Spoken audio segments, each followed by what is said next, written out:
Boa tarde, estamos aqui direto da redação de Carta Capital. Eu sou Miguel Martins, editor do site de Carta Capital. Hoje estamos recebendo o Juliano Medeiros, presidente nacional do PSOL. Seja bem-vindo, Juliano. Obrigado, Miguel. Juliano, passado aqui já um pouco mais de uma semana, dessa vitória eleitoral do Bolsonaro, vocês do PSOL já conseguiram fazer uma reflexão do que levou a essa derrota do campo progressista nesse ano? Olha, nós vamos fazer um debate mais organizado agora no próximo final de semana. Vai ter o nosso Diretório Nacional, onde a gente vai discutir um pouco mais o balanço do processo eleitoral, não só dos nossos resultados, mas do processo eleitoral como um todo. E vamos também pensar aí os desafios e as táticas do campo progressista, da esquerda, para essa nova conjuntura que a gente vai viver a partir de janeiro. Mas, Miguel, me parece que concorreram vários fatores aí.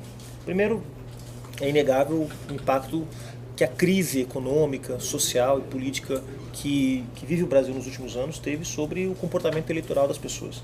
Ou seja, insegurança econômica, insegurança física com o aumento da violência, a crise social, as dúvidas em relação ao futuro, em relação ao emprego, às condições de vida, geraram um grande mal-estar na sociedade brasileira. E esse mal-estar veio acompanhado de um processo de degeneração do ambiente político, seja pela Operação Lava Jato e pela revelação de vários casos de corrupção, alguns reais, outros inventados pela magistratura federal, foram criando e corroendo o ambiente político, de modo que muita gente se sentiu sem uma legítima representação no processo eleitoral.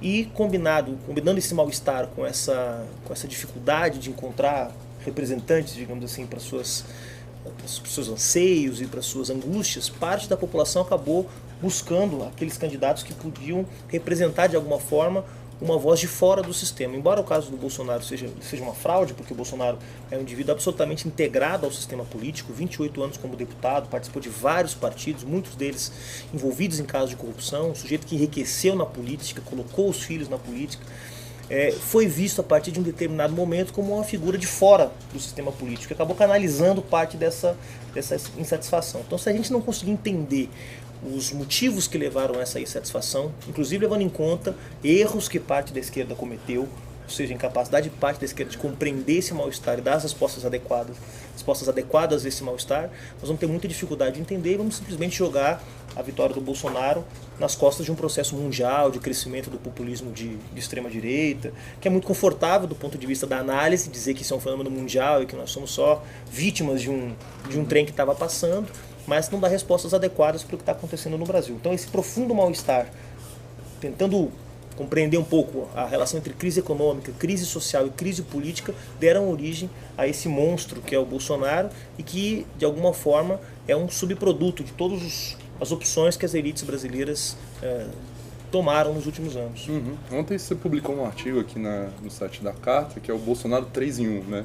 Bolsonaro tem 3 agendas que não são necessariamente agendas conflitantes. Eu queria que você explicasse um pouquinho o que são essas 3 agendas que você falou. Foi um contraponto a uma abordagem que a Miriam Leitão fez no jornal O Globo dias atrás, em que ela disse que o Bolsonaro vai ter que escolher uma das agendas, ou seja, ou a agenda que agrada o mercado, que é a agenda ultraliberal de retirada de direitos, ampliação da desregulamentação do mundo do trabalho, privatizações, reforma da Previdência, ou é essa agenda que ele vai ter que escolher, que é uma agenda que evidentemente a Miriam Leitão concorda, ou a agenda do bolsonarismo, que é a agenda dos costumes, que é a agenda da perseguição aos professores através de escola sem partido, que é a agenda da liberação do porte de armas e essas promessas todas que o Bolsonaro fez no primeiro turno com vistas a conquistar o eleitorado mais conservador. Eu estou defendendo ao contrário, ele não tem nenhuma necessidade de escolher entre essas agendas, pelo contrário. A agenda do bolsonarismo puro sangue mobiliza uma parte dos setores mais conservadores e reacionários da sociedade, seja setores mais populares ou da classe média, em defesa do governo, das ideias, digamos assim, mais simbólicas do governo, enquanto ele vai fazendo avançar uma agenda de retirada de direitos, que é a agenda econômica, digamos assim, e a agenda mais cara ao mercado, aos agentes do mercado que vão sustentar o seu governo, pelo menos num primeiro momento. Tem uma terceira agenda, que também é uma agenda instrumental para poder viabilizar as outras duas, que é a agenda do combate à corrupção, que no caso do Bolsonaro é uma agenda absolutamente simbólica, porque ele está se cercando de políticos que já têm histórico de corrupção, que são velhas raposas da política brasileira, mas coloca o Sérgio Moro como ministro, para criar, inclusive, um ambiente mais favorável à sua coalizão, uma coalizão, como já disse, recheada de políticos ficha suja, e de aloprados como Alexandre Frota, Kim Kataguiri, gente que tem todo o potencial para cometer ilegalidades e crimes, e que vão precisar de uma boa relação com a magistratura federal,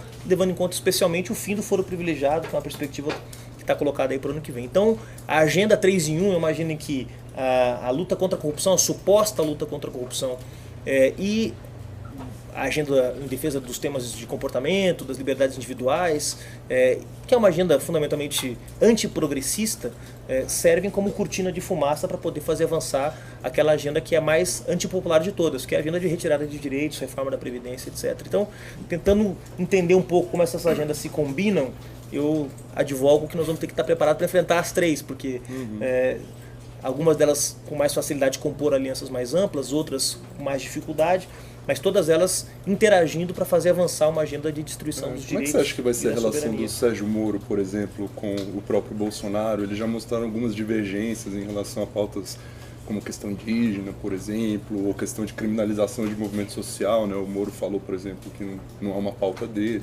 Essa tensão entre esses três pilares, assim, dessas três agendas que você está falando, não pode também levar o governo a bater muita cabeça? Nós vamos ter que ver, quer dizer, tem 10 dias do anúncio da vitória, e claro que essas primeiras movimentações, Miguel, elas têm um peso simbólico muito grande, né? Então, ninguém sabe exatamente o que vai ser o ministério do Bolsonaro, com o Sérgio Moro, o Onyx Lorenzoni, mais 2 ou 3 indicações. Então, tudo muito recente ainda, é preciso analisar com mais calma qual vai ser o tom que o Bolsonaro vai dar para a sua relação com os ministros. O que me parece é que ninguém aceita ser ministro de um presidente que defende as coisas que Bolsonaro defendeu durante a eleição, sem saber o que esse presidente defende. Quer dizer, quando o Sérgio Moro decide ser ministro da Justiça, ele não faz isso apenas levando em conta a agenda do Ministério da Justiça. Certamente, ele se identifica e se vê representado no conjunto da agenda do Bolsonaro. Portanto, não é só o Bolsonaro que é machista, que é racista, que é xenofóbico, ou seja, alguém que aceita participar de um governo cujo presidente expressa essas visões de mundo, certamente compartilha dessas visões. Então, tendo a achar que o Moro não está lá só pela agenda da corrupção, mas que ele de fato compartilha de uma visão ultraconservadora e ultra-reacionária da realidade e dos problemas do Brasil. Nossa sócia assinante, a Jéssica Lani Ramos Colina, está fazendo a seguinte pergunta. Na última semana antes do segundo turno, vimos uma mobilização intensa entre as pessoas comuns tentando virar o jogo para o Haddad. Ele não foi eleito, mas a estratégia surtiu efeito e ele subiu nas pesquisas. Como o PSOL e a militância progressista podem continuar esse trabalho de manter esse diálogo com as ruas, já que houve essa ascensão aí nesse período? Acho que essa pergunta é muito pertinente, porque, de fato, o Haddad fez 29 milhões de votos no primeiro turno, 47 milhões de votos no segundo turno.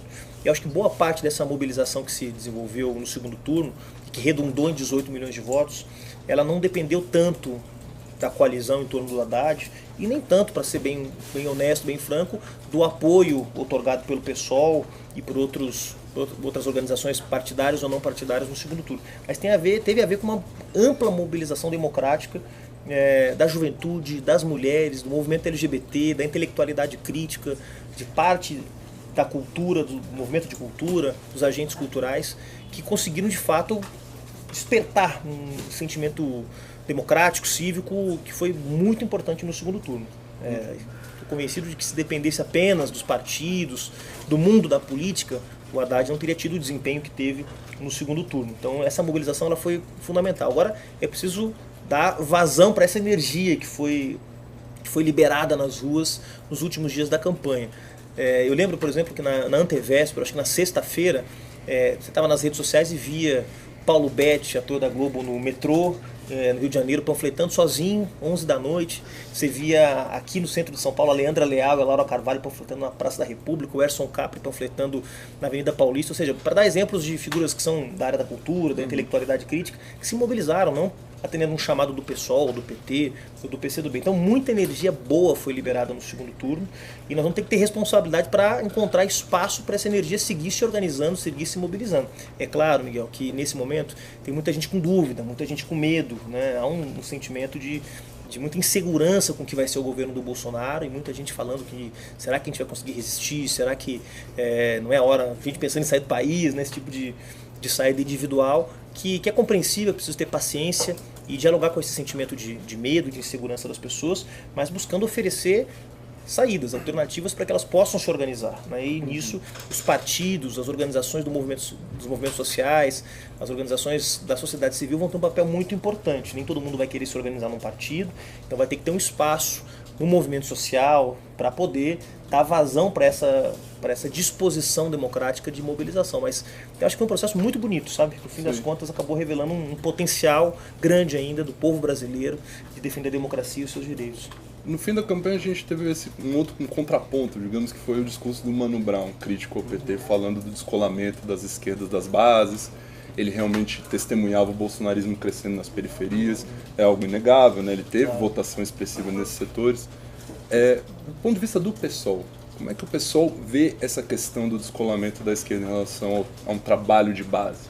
É importante partir para essa frente? Como fazer isso? Como chegar mais perto da classe trabalhadora? E se distanciar também um pouco apenas, né, dessa coisa, às vezes, que é muito relacionada à classe média, aos artistas, às celebridades, né? Como voltar a falar com o trabalhador? Essa é a pergunta de $1 milhão, né, Miguel? Acho que se algum partido tivesse uma resposta eficiente, a gente não teria tido os resultados tão difíceis que teve nessas eleições, né? Bom, do ponto de vista do PSOL, nós nos sentimos relativamente bem posicionados para poder iniciar essa tarefa, enfrentar essa tarefa. Nós, por não ter estado na experiência de parte da esquerda no governo, nós não fizemos parte dos governos Lula e Dilma, embora reconheçamos que houve méritos dessas experiências, né, foram experiências complexas, mas que levaram em conta uma composição não propriamente de esquerda, mas um pacto entre diferentes classes e frações de classe para garantir o governo e o projeto encabeçado pelo Partido dos Trabalhadores. O fato de a gente não ter vivido essa experiência nos traz prejuízos, evidentemente, porque a gente não pode, digamos, oferir os dividendos políticos dos avanços que foram conquistados, mas por outro lado também nos coloca com uma condição de mais independência, melhores condições de apontar os limites daquelas experiências e dizer, olha, aqui teve problema, aqui teve erro, e aí oferecendo alternativas para esse processo de reorganização da esquerda brasileira. O que eu acho mesmo sobre isso é que não só houve uma desconexão da esquerda com os setores populares, como essa conexão que se deu no último período através unicamente dos benefícios econômicos que foram alcançados pelo crescimento da economia, pelo aumento do salário mínimo, pelo aumento da aposentadoria, que efetivamente impactaram a vida dos setores populares para melhor, não vieram acompanhados de um trabalho de reflexão política sobre a realidade. Então, o mesmo sujeito que alguns anos atrás foi beneficiado pelo aumento do salário mínimo, pelo crescimento econômico, pela política de valorização da aposentadoria, nessas eleições acha que a melhoria da sua qualidade de vida se deveu unicamente ao seu esforço, porque a disputa de valores na sociedade... Isso não está muito ligado às igrejas evangélicas, a ideia da meritocracia, né, de Deus como... Uma teologia da prosperidade, no qual a prosperidade é mérito único exclusivamente dos indivíduos. Isso casa muito bem com o que é a ideologia neoliberal, o individualismo que marca essa visão de mundo, né? Então, se reconectar com essas pessoas é se reconectar não só do ponto de vista discursivo, falando coisas que possam de alguma forma interagir com as expectativas do povo brasileiro, dos setores mais populares, mas voltar para lá, quer dizer, viver a vida dessas pessoas, oferecer espaços de organização, de articulação. Eu dou um exemplo sempre da força que algumas organizações político-religiosas têm no Oriente Médio. Você pegar, por exemplo, um exemplo clássico de uma organização política bastante expressiva, com a qual eu não compartilho das posições, deixar isso bem claro, mas que é o caso da Irmandade Muçulmana. A Irmandade Muçulmana é um misto de movimento político, religioso, comunitário, de assistencialista, que oferece espaços para cuidar da vida das pessoas, do irmão que está com algum problema, da irmã que está com alguma dificuldade. Isso as igrejas evangélicas também fizeram com relativa eficiência. Algumas igrejas evangélicas fizeram com relativa eficiência nas periferias. Enquanto os espaços que a esquerda oferecia, seja na comunidade eclesial de base, seja no movimento contra a carestia, seja na associação de moradores, foram perdendo terreno, foram perdendo relevância na forma de organização da vida social das periferias. Então, vai ser um grande desafio, não só pensar novos discursos, novas mensagens, mas pensar também novas formas de organização. O Mano Brown está correto. Houve uma desconexão, nós vamos ter que pensar estratégias para superar essa dificuldade. A Alice Torchetto, que está no Facebook acompanhando a gente, ela está perguntando o seguinte: como é que você está vendo a questão das fake news nas eleições? Você acha que as fake news foram determinantes ou não? Sem dúvida, Miguel. essa eleição ela está sob o signo da fraude e da manipulação da vontade do eleitor. Né? Ainda não se conhece, digamos assim, a dimensão, a escala do que foi produzido de estrago, mas não há dúvida de que foram milhões de mensagens com mentiras que foram consolidadas. Saiu a pesquisa na semana passada, em que quase 90% dos eleitores do Bolsonaro acreditaram nas fake news que receberam. Então isso teve um impacto brutal sobre o comportamento eleitoral da população em geral, dos eleitores em geral, e isso alterou o resultado da eleição. Então eu acho que é preciso que haja inclusive uma investigação sobre isso. Tem uma ação tramitando já no Tribunal Superior Eleitoral que pede a cassação da chapa Bolsonaro e Mourão por crime eleitoral, não só de caixa 2, como de envio massivo de mensagens com cadastro comprado, provavelmente, ou cedido ou doado, não se sabe bem, o envio de mensagens de massa, o que é proibido pela legislação nos termos em que foi feito. Eu acredito, francamente, que houve, para esse esforço de guerra, vamos dizer assim, ajuda especializada, não sei se no Brasil ou mesmo do exterior. Teve uma tecnologia empregada nesse processo, que nós já vimos em outras eleições, recentemente nos Estados Unidos, mas também em outros, no Brexit, ou seja, a utilização dessas mensagens com mentiras para destruir a reputação de adversários. Então não é um processo que pode ser tolerado, e pior, Miguel, isso continua. Então, o exemplo aqui, na última semana, a quantidade de mentiras que foram criadas, por exemplo, contra o Guilherme Boulos, candidato do PSOL no primeiro turno das eleições presidenciais, e que nesse segundo turno assumiu de forma corajosa a tarefa de liderar um processo de resistência popular, social, organizando a Frente Povo Sem Medo, junto com a Brasil Popular, atos e movimentos de rua. A quantidade de mentiras que foram disseminadas contra o Guilherme Boulos nessa semana, numa escala industrial, foi um negócio alarmante. Ou seja, a máquina de disseminação de mentiras e de ataque a reputações de adversários continua em funcionamento.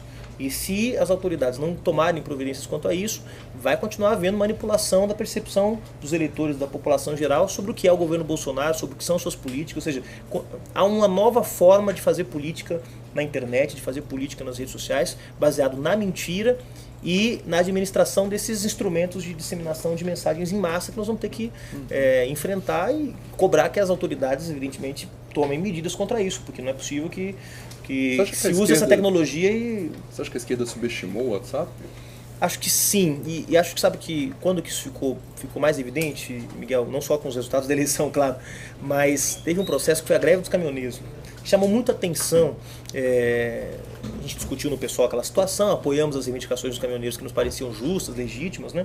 Mas como é que uma greve começa defendendo redução do preço do diesel, reajuste da tabela do frete e acaba defendendo intervenção militar? Alguma coisa estava acontecendo ali. E algumas pessoas chegaram a mencionar isso. Olha, tem a ver com grupos de WhatsApp, a infiltração de eleitores do Bolsonaro em grupos de WhatsApp.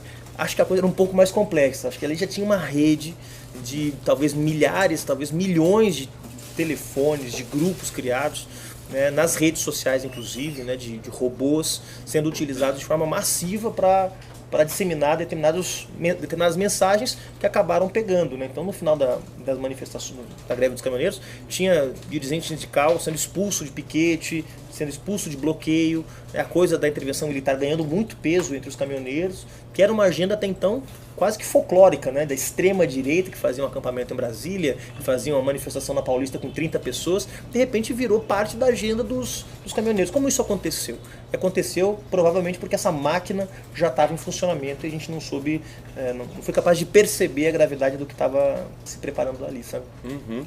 O Wagner Araújo, também está acompanhando a gente pelo Facebook, está perguntando se a esquerda vai conseguir se entender para firmar uma nova liderança. A gente está vendo, né, críticas muito contundentes, muito fortes do Ciro ao PT, né, dizendo que foi traído pelo PT.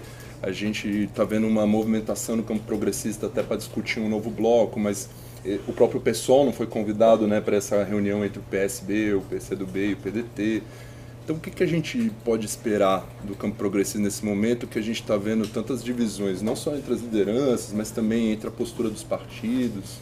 Primeiro que os partidos, movimentos sociais, setores que vão fazer oposição a Bolsonaro não vão precisar de uma, mas de várias lideranças. Nenhuma liderança hoje é capaz de representar a pluralidade, a diversidade que a gente tem no campo das esquerdas e dos partidos e movimentos sociais que dialogam com esse campo. Então, Eu acho que tem espaço para todo mundo, a primeira coisa que eu quero dizer, sabe? A ideia de uma disputa entre Haddad e Ciro me parece uma coisa absolutamente perniciosa nesse momento, sabe, Miguel? Quer dizer, tem o Guilherme Boulos, tem a Sônia Guajajara, tem a Manu, você tem várias lideranças, isso para falar só do mundo da política, no âmbito dos movimentos sociais, outras lideranças que surgiram, ganharam projeção, novas parlamentares que vão ter um papel importante também. Então eu acho que esperar que esse campo produza uma grande liderança de alguma forma, esperar que a história se repita como aconteceu nos anos 80, em torno do Lula, e de uma liderança que conseguia hegemonizar e liderar a esquerda. Eu acho que isso não vai acontecer, vão ter várias lideranças, cada qual expressando as diferenças que existem na esquerda, porque existem diferenças. Nós também temos um monte de crítica para fazer aos diferentes setores, mas não queremos fazer isso na imprensa, através de entrevistas, através de movimentações no parlamento. As críticas que nós temos aos erros que foram cometidos pelo PT, pelo Ciro Gomes, pela campanha do Fernando Haddad, nós temos nossas observações, nossas críticas, e vamos fazer no momento que nós achamos mais oportuno.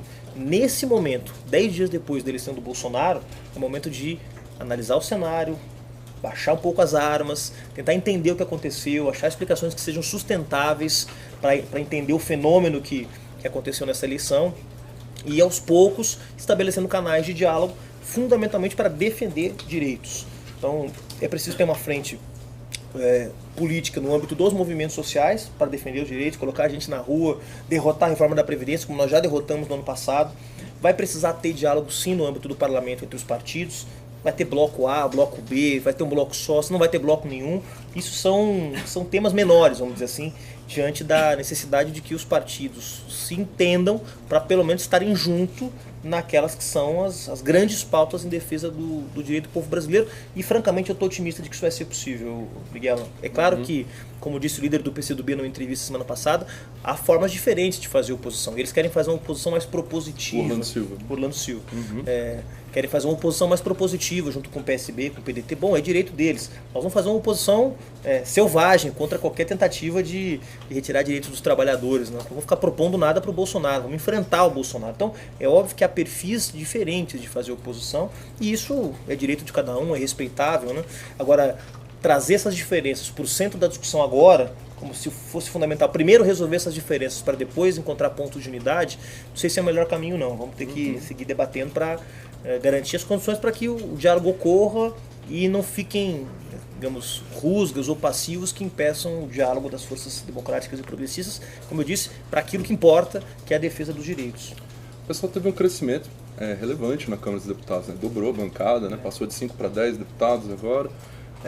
O que levou a esse aumento, que você acha? Foi uma estratégia do pessoal mesmo de entender que deveria estar mais focado na Câmara, por exemplo, colocando Marcelo Freixo, que é uma grande liderança no Rio de Janeiro, para concorrer à Câmara Federal, obviamente puxou voto e tal. É isso mesmo? O foco do pessoal nesse momento é a Câmara? Nessa eleição nós definimos que seria uma prioridade, principalmente, Miguel, por conta da cláusula de barreira. A cláusula de barreira era uma ameaça muito grande. Ela foi criada, foi formulada pelo Eduardo Cunha e votada pelo Rodrigo Maia na perspectiva mesmo de interditar o surgimento de novas alternativas partidárias independentes. Naquele momento o temor era que o pessoal pudesse crescer e que a rede pudesse crescer. Veja, a rede não alcançou a cláusula de barreira e está virtualmente ameaçada aí por essa situação nova, não sei o que os companheiros da rede vão fazer.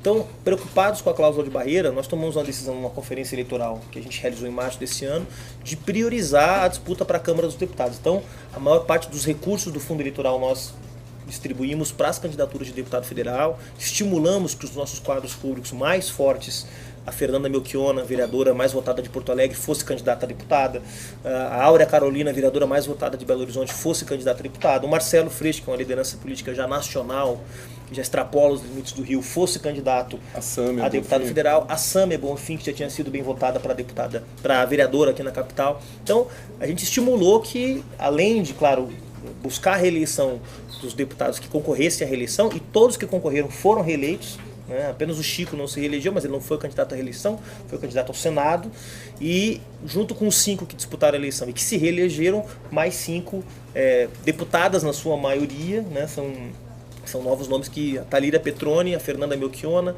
a Sâmia e a Áurea e também o Marcelo Freixo. Então, isso, além de tudo, além de aumentar, dobrar a bancada, portanto aumentar a força do pessoal na Câmara dos Deputados, com um partido muito mais peso, muito mais relevância naquele tipo de luta política que tá estabelecido ali, a gente pôde agora ter uma bancada mais plural. Era uma bancada que tinha uma mulher, a Luísa Erundina, e agora tem 5, vai ter 5 mulheres, metade da bancada composta por mulheres. 2 delas mulheres negras, Thalíria e Áurea. Então a gente está muito satisfeito porque trabalhou para isso. Agora, claro, também é preciso reconhecer que uma parte do eleitorado progressista depositou um voto de confiança no pessoal. Né? A votação que nós tivemos para deputado foi uma votação que, de alguma forma, compensou um pouco o impacto do voto útil sobre a nossa candidatura presidencial, que foi muito impactada por esse processo do voto útil. Né? Quer dizer, na reta final, todo mundo foi de Haddad, achando que o Haddad podia não chegar ao segundo turno. Uma parte foi de Ciro, achando que o Ciro era o único que podia derrotar o Bolsonaro. O Ciro administrou bem essa informação nas suas redes, digamos assim, estimulando uma migração de votos úteis. Acabou impactando todas as candidaturas, não só a do Guilherme Boulos, mas todas elas. E houve um certo voto de compensação. Tudo bem, eu queria votar no Guilherme Boulos, é o candidato que me representa, mas eu vou votar no Haddad porque eu estou com medo dele perder, ele não chegar ao segundo turno, dele perder a eleição no primeiro turno. Mas para compensar isso, então eu vou escolher aqui um candidato do PSOL, porque o PSOL foi correto ao defender a democracia contra o impeachment da Dilma, mesmo sendo oposição, foi correto ao fazer uma frente ampla contra o governo Temer, mesmo tendo diferenças com o PT, foi correto ao defender a liberdade do presidente Lula contra a prisão política do Sérgio Moro. Então, de alguma forma, foi um voto de reconhecimento também pelo nosso compromisso com a democracia e a nossa disposição de defender os direitos do povo brasileiro. Juliano, para a gente encerrar, a gente tem visto muitos ataques recorrentes do Jair Bolsonaro aos movimentos sociais, a ideia de considerar o MST, o MTST como grupos terroristas. A gente tem a legislação antiterrorismo que foi aprovada ainda no governo Dilma, mas tinha uma ressalva que os movimentos sociais não poderiam ser enquadrados nessa legislação. Agora a gente vê movimentação para tentar endurecer essa lei novamente. Você acha que isso aí faz parte de uma cortina de fumaça, como você estava falando? A gente não deve ficar tão preocupado se é mais da boca para fora ou é um risco real? Não, acho que a gente tem que ficar preocupado. Tem que ficar preocupado porque, como eu disse, nós não sabemos exatamente qual vai ser o caráter do governo Bolsonaro. Eu tenho usado, Miguel, a seguinte figura de linguagem. O governo Bolsonaro pode ser um governo que se oriente mais ou menos pelo que é o governo do Trump nos Estados Unidos. Ou seja, uma figura repugnante, que defende coisas absurdas, mas que se movimenta mais ou menos dentro dos limites que o establishment determina. O mercado, as instituições, a Suprema Corte, o parlamento, ele se move dentro desses limites, que não são limites que ele mesmo, Trump, determina, embora defenda coisas absurdas dentro desses limites.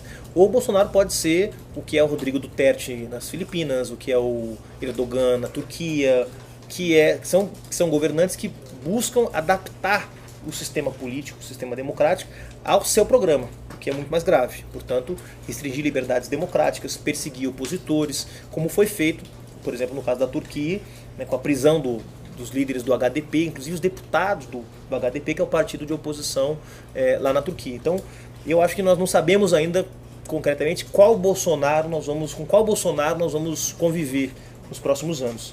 E diante disso, eu não tenho dúvida de que é preciso tomar os cuidados. Primeiro, desmentindo todas as fake news que já estão rolando por aí, que buscam associar o MST, o MTST, o movimento sindical, o movimento estudantil, a práticas que são práticas criminosas e tal. Então, primeira coisa, vamos ter que ter uma capacidade de participar dessa guerra de informação, trazendo a verdade à tona. Hoje nós não temos todos os meios para fazer isso, vamos ter que nos preparar para isso. A Carta Capital certamente é um veículo que vai colaborar nesse sentido, junto com outros, para mostrar o que são de fato os movimentos sociais e o que é a sociedade civil brasileira. Esse é um primeiro aspecto. Segundo, ampliar a nossa rede de alianças. Hoje, os movimentos sociais e os partidos políticos de esquerda precisam compor alianças com outros setores democráticos, mesmo que não sejam setores da esquerda propriamente, mas que reconhecem o direito de manifestação, de livre organização, ou seja, as conquistas democráticas da Constituição de 88. Então, tem algumas tarefas aí que precisam ser cumpridas, mas eu não descarto, Miguel, e é importante que você tenha tocado nesse assunto, que possa haver sim uma escalada repressiva, e pior, não só por parte do Estado, que já seria algo muito grave, mas estimulado por esse discurso de ódio, de intolerância que o Bolsonaro destila o tempo inteiro, que possam haver grupos, inclusive de fora do Estado, grupos paraestatais mesmo, dispostos a disseminar a violência, o ódio. Nós já fomos vítimas dessa violência esse ano com o assassinato da Marielle, até agora não foi desvendado as razões, os autores, as causas, mas já começaram aí atos de violência contra acampamentos do MST, contra assentamentos, né, contra populações indígenas no centro-oeste do Brasil. Então, a situação não é uma situação de normalidade, a gente não pode tratar essa situação como uma situação de normalidade, embora, claro, como eu disse, seja preciso um pouco de tempo ainda para a gente entender qual Bolsonaro vem aí. Se um Bolsonaro mais Trump, que já seria péssimo, ou um Bolsonaro mais pior do que isso, um Bolsonaro mais inspirado nos governantes mais autoritários mesmo do Oriente, digamos assim. Agora, de qualquer forma, não podemos esperar que esse perfil do Bolsonaro se defina para que a gente possa se preparar. É preciso imediatamente denunciar essa ofensiva, por enquanto discursiva, ideológica contra os movimentos, mas que pode tomar a forma logo na frente de uma ofensiva de violência mesmo, até jurídico-repressiva, por que não, pensando na prisão de lideranças, esse tipo de coisa. É preciso ficar muito atento, a gente está atento. O Guilherme Boulos evidentemente, uma figura alvo, digamos, de todo o ódio que tem sido destilado pela extrema-direita nas últimas semanas, pelo papel que ele assumiu de protagonismo, de organização da luta popular no Brasil, da luta de resistência. Então é uma preocupação que nós temos em particular, de proteger a integridade do Guilherme e de proteger o MTST, que é um patrimônio da esquerda brasileira, um movimento muito importante, hoje o principal ator da luta social no país. Perfeito, Juliano. Eu agradeço muito a sua presença, foi um ótimo papo. Legal. A gente vai ficando por aqui, pessoal. Até um próximo Direto da Redação. Um grande abraço. Valeu, obrigado. Tchau.